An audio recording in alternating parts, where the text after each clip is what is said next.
2015 has seen American Tim Smyczek's popularity on the rise, in no small part to a stunning match against Rafael Nadal in the second round of the Australian Open earlier this year. Although losing in an agonising fifth set, the match was one of the highlights of the tournament. I learned a couple things. It was really neat for me to see him fight so hard, because I knew he wasn't feeling well, he wasn't playing well, but he still, he found a way, which is really cool. That's why he's one of the best, the game has ever seen. It was great for me to feel like I played a high level of tennis for, over 4 hours. I think hopefully, the next time I'm deep in a third set or a fifth set, that I can really draw on that experience. He played a great match. He was not impressed of Nadal at all. He just went there in center court night match. He really enjoyed and he was close. Guy is a very, very solid player, and he's around for many, many years, and it was a pleasure to see him do that well, but unfortunately he couldn't go all the way.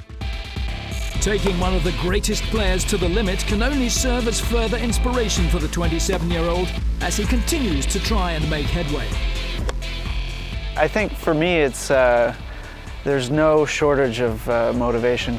There's a lot of room for improvement. So, it's easy to see, the differences between my game and the top guys. So kind of provides something for me to shoot for, and always, there are always areas of my game to improve. At 5'9" tall, Smyczek isn't the archetypal modern player, but what he lacks in size, he more than makes up for in intelligence and skill. He's a player you'd probably rather avoid in the draw. He's got a game style where he has to work, he has to run a lot, he has to work for points, and it's a real credit to him that he's been able to keep plugging away, and he's achieving things that he's doing. He's such a fighter. He's so calm on the court through all adversity. He's really just calm and understands what's in front of him. He's a really smart player, one of the smarter players out there, I think. I'm around him a lot. I know that he works very hard, and at tennis he does everything the right way, and it's starting to show. I feel like he's a very talented player. He moves incredibly well, and I think that if he can keep progressing the way he's going, he's definitely going to be a force to be reckoned with.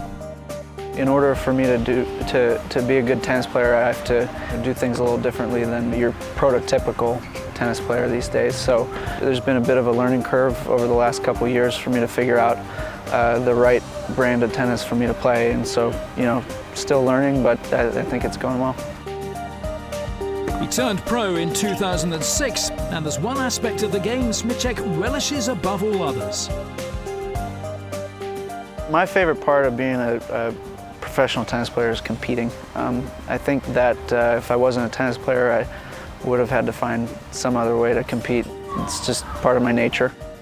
I enjoy setting goals and working hard, and really just being out on a tennis court and battling.